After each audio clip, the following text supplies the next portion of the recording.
Dah dapat. Sudah jumpa. Okey.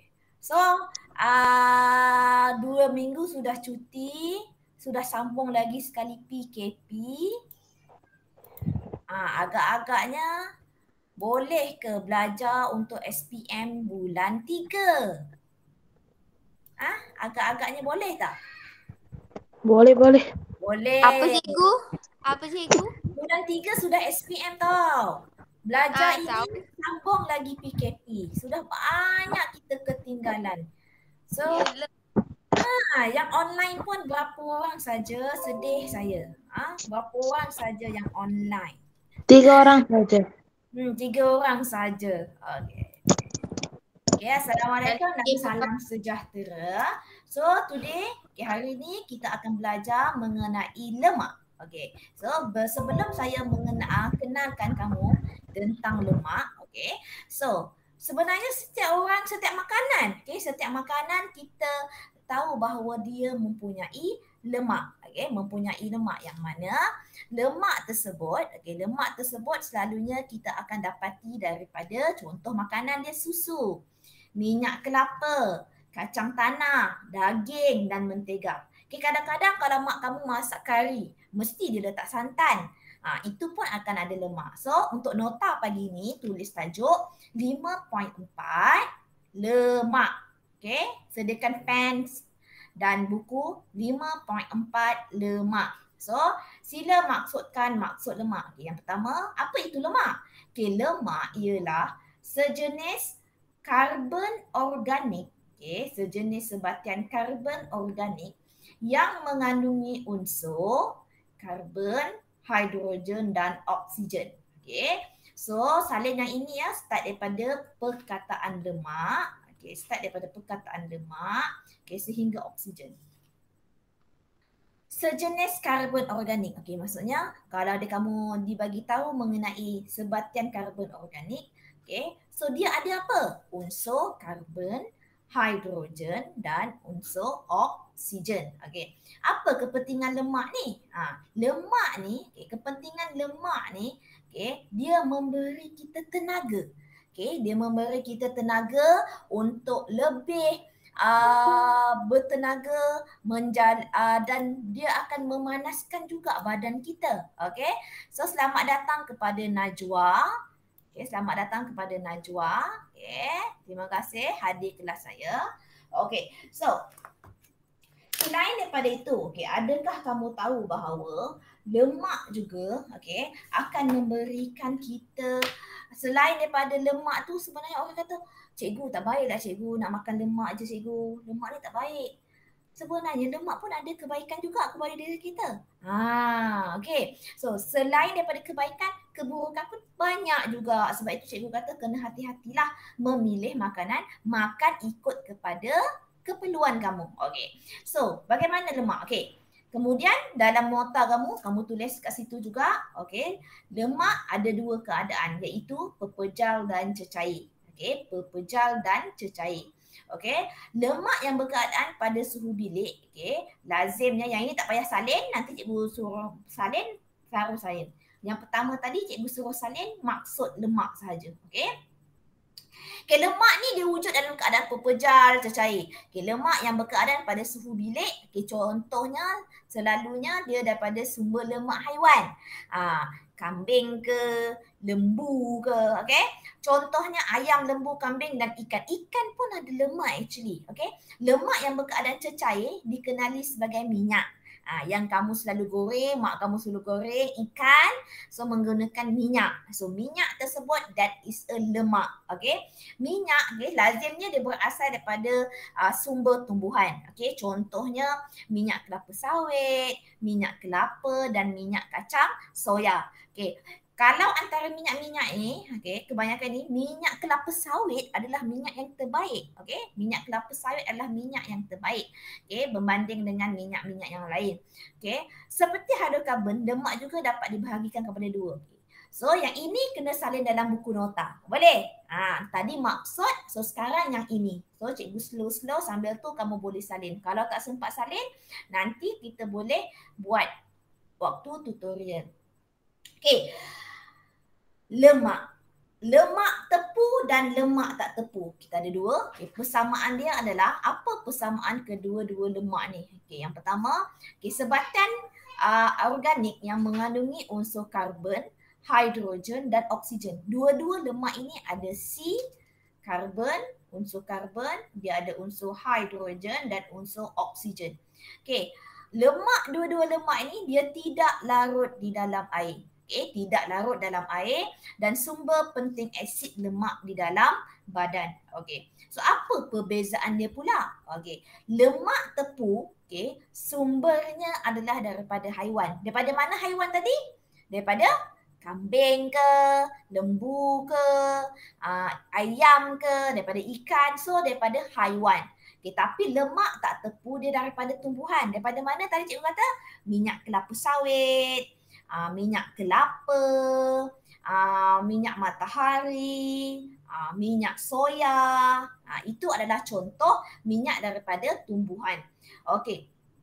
Lemak tepu, okay, pada keadaan bilik, dia dalam keadaan pepejal. Okay, dia dalam keadaan pepejal. Cikgu, suhu bilik tu apa? Okay, suhu bilik macam keadaan kita sekarang.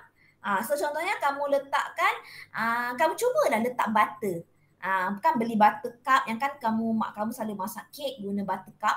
Okay, letak dekat dalam atas meja. Seberapa minit kemudian kamu akan nampak dia mencair. Okay, dia akan mencair sebenarnya. Okay, dia akan mencair-cair. Okay, pada suhu bilik, okay, mentega tu, okay, dia akan jadi dalam bentuk cecair. Okay, takat lebu. Okay, takat lebu untuk lemak tepu adalah tinggi. Okay, manakala lemak tak tepu adalah rendah. Okey. Bilangan atom hidrogen dalam molekul. Okey, apa maksud bilangan atom hidrogen? Okey, tadi cikgu cakap, okey, dalam lemak dia ada karbon, hidrogen dan oksigen. Okey. Untuk lemak tepu, bilangan hidrogen dia adalah maksimum. Maksimum ni maksudnya banyak. Okey, maksimum ini maksudnya banyak. Okey, selamat datang kepada Amirul Hakimi. First time masuk kelas cikgu kan? Amirul Hakimi. Okey, first time masuk kelas cikgu. Terima kasih. Tahniah sebab datang. Mana kawan-kawan yang lain, Hakimi? Okey, so masuk juga adalah Satish Rao. Tahniah. Tahniah kepada pelajar yang masuk kelas cikgu hari ini. Okey. Harapnya berterusanlah. Okey, ramai pelajar yang masuk untuk hari ini. Dan okey, kemudian, perbezaan dia lagi, lemak tepu ni, penambahan atom hidrogen ke dalam molekul tidak boleh. Kenapa? Okey, sebab lemak tepu ni, dia ada unsur ikatan ganda 2. Bila ada unsur ikatan ganda 2, so maksudnya lemak ini tidak boleh masuk dengan bilangan hidrogen lagi. Okey, yang ini boleh lagi. Okey, boleh maksudnya atom hidrogen boleh masuk. Okey. So, kesan pengambilan. Okey, kita yang ini tadi yang pelajar yang baru datang. Okey, pelajar yang baru masuk. Okey, yang first time tuliskan dalam buku nota kamu hari Isnin 14 hari bulan 6 tajuk 5.4 lemak. Kemudian ambil maksud lemak itu. Okey, dalam buku teks ya, muka surat 157. Okey, kemudian ambil yang ini. Okey, yang ini. Persamaan dan perbezaan lemak tepu dan lemak tak tepu. Okey. Kemudian, kamu tahu kan, kalau kamu makan lemak terlalu banyak, melebihi keperluan dalam badan kamu, apa yang terjadi? So, kebanyakan memanglah kesannya memang amat buruk kepada badan kamu. Okey. So kita tengok. Okey, lemak ni adalah salah satu dalam piramid makanan. Okay, dia adalah salah satu gizi seimbang. Tapi pengambilan dia adalah rendah, sedikit sahaja. Kenapa? Okay, kalau kamu mengambil lemak itu secara berlebihan. Okay, secara berlebihan, apa yang terjadi? Okay, terutamanya lemak tepu. Okay, dia akan meningkatkan aras kolesterol dalam darah kamu. Kamu tahu kan kolesterol tu macam mana? Kolesterol tu apabila apa-apa makanan pun ada kolesterol. Okay, kita hanya tengok dia punya nilai tinggi ataupun rendah. Yang mana bila kolesterol tu dah banyak dalam darah kamu, dia akan automatically dia akan menjejaskan kesihatan. Okay, dia akan menjejaskan kesihatan. Okay, lemak tepu tu daripada mana cikgu cakap? Daripada haiwan. Okay, lemak tepu daripada haiwan. Contohnya sumber keju ke, telur ke, mentega ke, daging ke. Okay, dia mempunyai kandungan kolesterol yang sangat tinggi. Okay, kandungan kolesterol yang sangat tinggi dan kepentingan kolesterol dalam badan ni, okay, selain daripada keburukan tadi, actually dia pun ada kebaikan. Okay, termasuklah dia boleh membina ataupun membentuk membran sel badan. Kita punya sel, dia ada membran dia. Okay, kamu dah belajar sains semasa tingkatan 1. Sintesis jus hempedu, hormon sites, serta penghasilan vitamin D pada kulit yang terdedah kepada cahaya matahari. Okey, so namun begitu, kolesterol yang berlebihan dalam darah dapat menjejaskan kesihatan. Apa contoh penyakit dia? So yang ini kamu boleh buat dalam bentuk mind map. Okey, bagaimana nota kamu nak buat bentuk mind map? Kamu buat macam ini. Kesan. Okey, kesan. Pengambilan lemak. Buat dalam bentuk bulatan. Okay, yang pertama. Okay, kamu buat ini. Batu karang hempedu dan jaundice. Itu saja. Yang bawah punya ayat ni tak payah. Kamu hanya ambil yang bold je. Yang warna hitam saja. Okay, yang pertama, penyakit yang pertama adalah batu karang. Tahu tak batu karang tu apa? Batu karang hempedu dan jaundice. Jaundice ni kalau kamu tengok baby yang baru lahir, dia selalu kena penyakit kuning.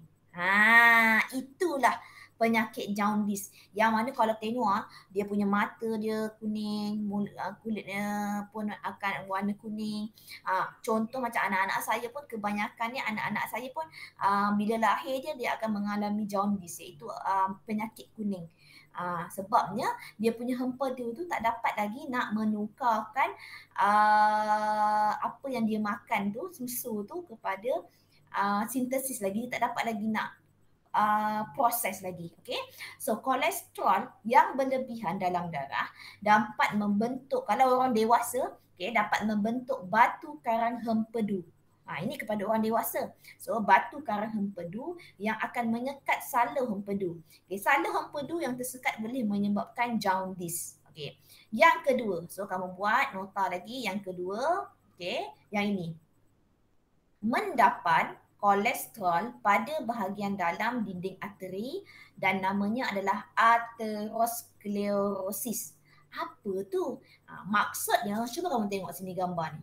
Okay, ini adalah gambar rentas untuk arteri. Cikgu, arteri tu apa? Okay, arteri ni, arteri ni adalah salur darah kamu lah. Okay, bila kamu makan kolesterol ataupun lemak yang banyak, okay, kolesterol tersebut dia akan termendap dekat salur darah. Okay, dia akan termendap, dia akan terkumpul dekat salur darah iaitu dinding arteri ni. So dia akan menyebabkan apa? So dia akan menyebabkan lumen arteri ni akan menjadi semakin sempit.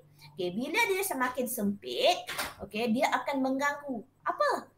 Pengaliran darah. Okay, so setiap arteri ni aliran darah akan sentiasa move, dia akan sentiasa bergerak. So bila dah sekat dengan mendapat kolesterol tersebut, laluan ni akan jadi sempit. So bagaimana darah ni nak mengalir? So dia akan mengganggu, okay, akan mengganggu atau dia akan menyekat, okay, aliran darah yang dikenali sebagai penyakit dia adalah aterosklerosis. Okay, so nanti kalau dalam soalan selalu keluar dalam paper 1 lah, apakah penyakit, okay, yang disebabkan oleh mendapan kolesterol pada arteri.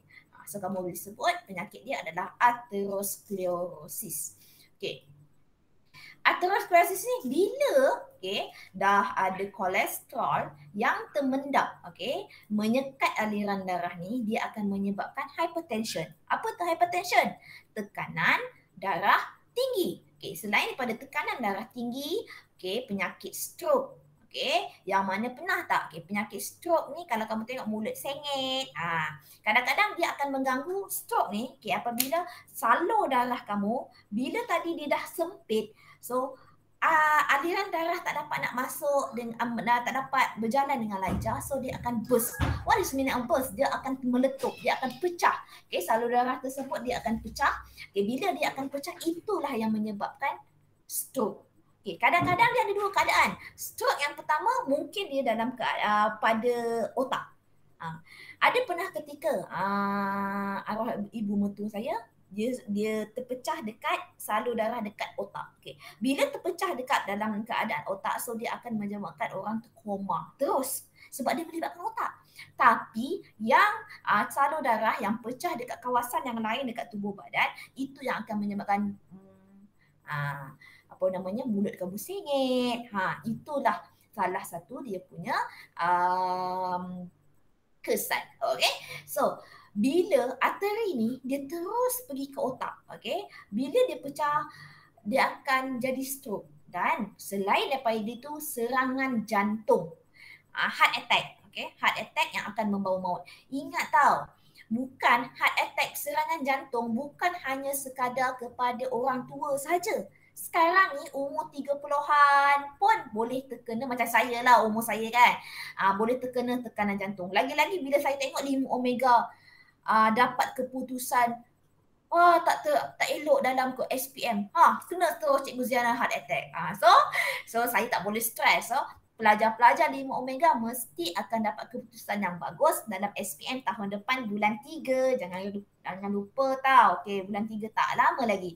Okay. So macam mana langkah-langkah kamu nak menjaga kesihatan? So macam mana? Kurangkanlah makanan yang berlemak. Okay, lagi-lagi contohnya kamu makan fast food. Contohnya kaviar. Kaviar suka pergi McD kan kaviar? Kaviar suka order McD. Tak ada cikgu, tak ada.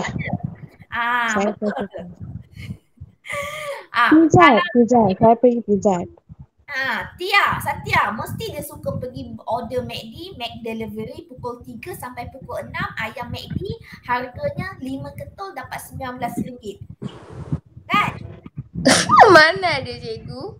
Order 2 biji burger, dapat air, kau tahu berapa? Baru RM18, murah kan?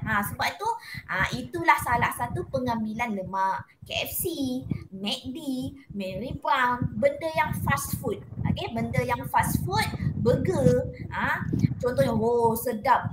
Hakimi, kau nak makan contohnya, kau tiba-tiba kau teringin nak makan burger cheese lele. Sedapnya burger tu je dah. Lepas tu nanti makcik letak sikit cheese tu 2 keping makcik. Kemudian makcik letak burger, dia punya burger tu 2 keping makcik. Udah berapa banyak kolesterol yang dah kau makan. Okay, so kurangkanlah pengambilan lemak. Kemudian lemak tepu dalam pemakanan.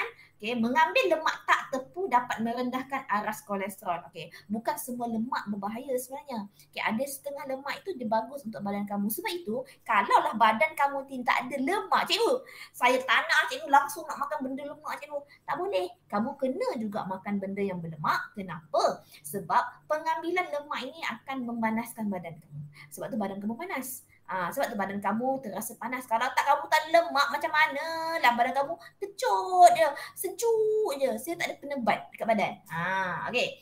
Kemudian dah praktis formatif. Cepat. So praktis formatif 5.4. Jom kita buat sama-sama. Okay, siapa dapat jawab soalan pertama? Apakah lemak? Okay, Kavya, apa maksud lemak?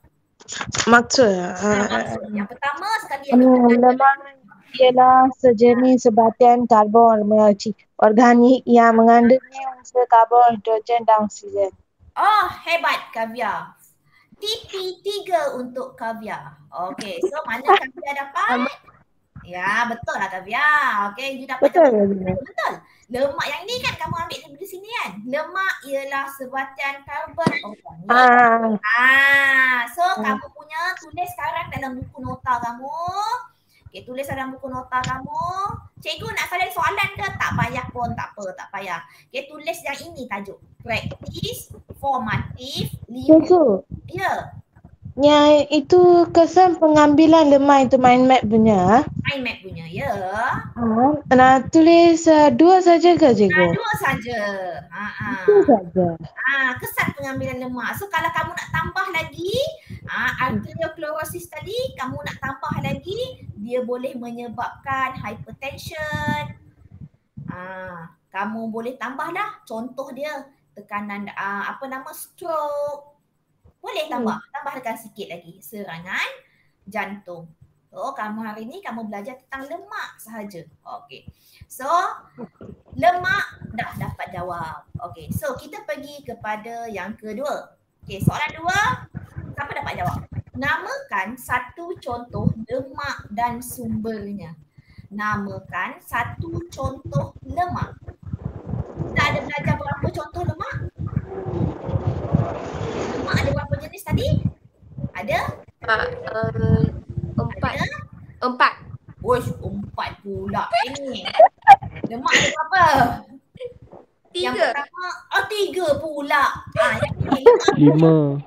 2. Yang pertama lemak tepu, yang kedua Lemak tak tepu. lemak tak tepu. Ini mesti berangan cikgu berajar ni. Okey, so kamu dah contohnya kamu nak jawab lemak tepu. Bagilah contohnya. Okey, sumbernya adalah haiwan. Contoh lagi kamu boleh bagi daripada haiwan tadi contohnya apa? Ayam, lembu, kambing, ikan. Cikgu nak tulis. Kamu nak tulis semua ke? Tak payah. Kamu tulis satu je, ayam. Contoh. Okey, kalau contohnya cikgu saya nak buat lemak tak tepu, boleh? Okey, lemak tak tepu contoh sumbernya daripada mana? Daripada tumbuhan. Contohnya tadi apa? Contohnya minyak kelapa sawit. Okey, contohnya minyak kelapa sawit. Okey. So tadi lemak tadi dah dapat jawab. So lemak ni contohnya kamu dah masuk lemak tepu. Okey, lemak tepu sumber haiwan. Contoh ayam. Dah, siap. Okey, nombor 3. Soalan kita senang je. Okey. Nyatakan satu persamaan dan perbezaan lemak tepu dan lemak tak tepu. Satu persamaan. Okey, persamaan kamu ambil dah kat sini. Yang ini. Okey, contoh kamu nak ambil apa? Okey, pertama kamu tulis persamaan. Sebatian organik Yang mengandungi unsur karbon, hidrogen dan oksigen. Itu dia punya persamaan. So perbezaan ni apa, Satya? Perbezaan Perbezaan apa? sumber. Satu bilik ambil yang perbezaan punya je kan cikgu? Boleh, mana-mana pun boleh. Okey. Contohnya kamu nak kata lemak tepu sumbernya haiwan. Lemak tak tepu sumbernya tumbuhan. Senang kan? Najwa, kenapa senyap je Najwa hari ni? Gayatri pun dah masuk. Okey, selamat datang Gayatri ke dalam kelas saya. Cikgu dah habis kelas dah Gayatri. Tak apa, nanti cikgu bagi video.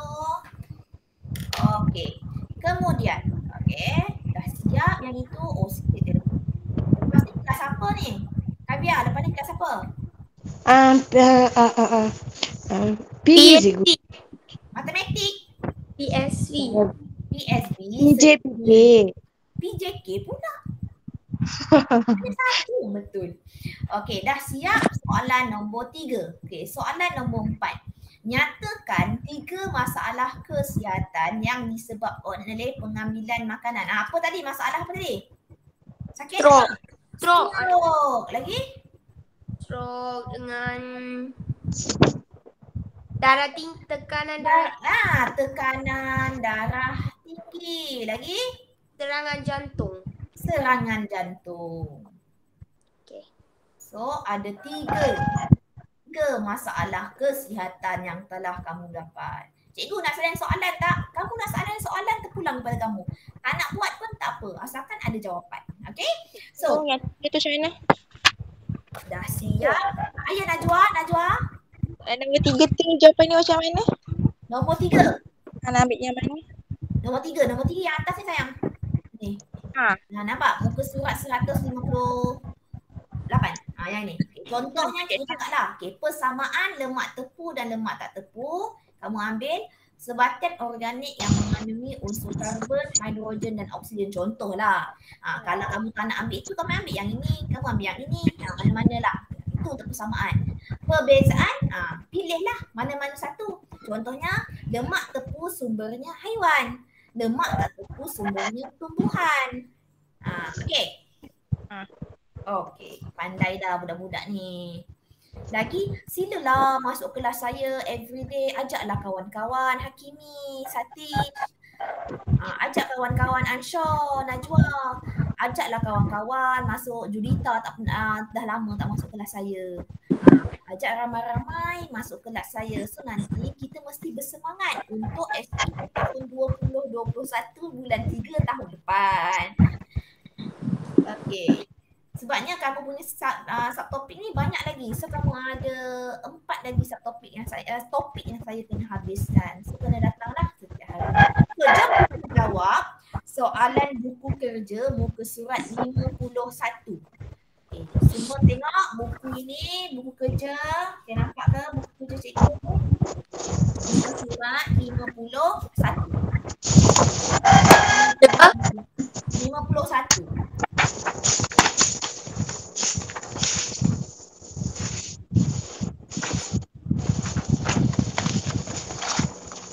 Kat saya tak ada lah cikgu buku kerja. Kenapa dia tak ada buku kerja? Hari tu kat koperasi tak ada pun. Ya, sampai nanti tak ada buku kerja. Bila nak sampai korang dah bayar ke buku kerja tu? Dah bayar ke? Dah bayar ya buku kerja tu? Dah bayar ke? Buku kerja tu belum lagi kan? Tak apalah. Okay, kepada sesiapa yang ada buku kerja, muka surat 51, nombor 4A. Okay, siapa yang tak ada buku kerja, cikgu bagi tahulah. Okay, nombor soalan 4A ni, okay, kita ada gambar nanas mentega dengan apa namanya ni, padi.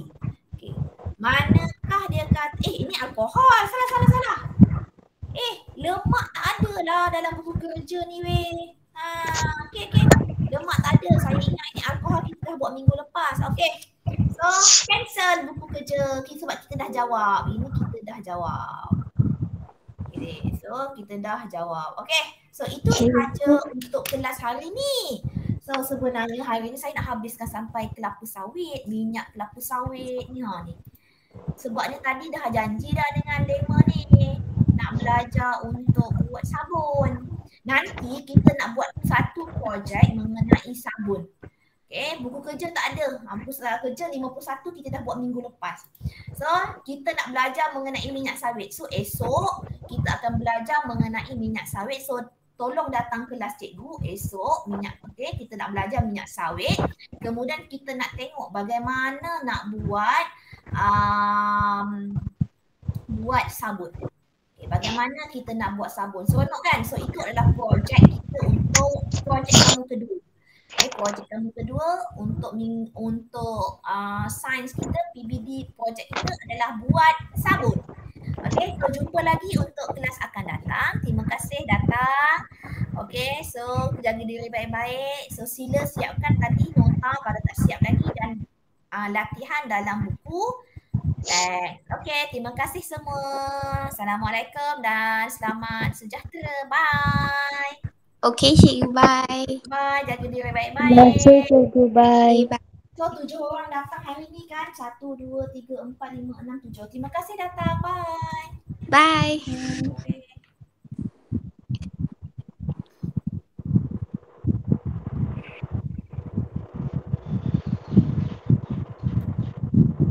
Bye, teacher. Bye-bye. Jumpa lagi. Okay.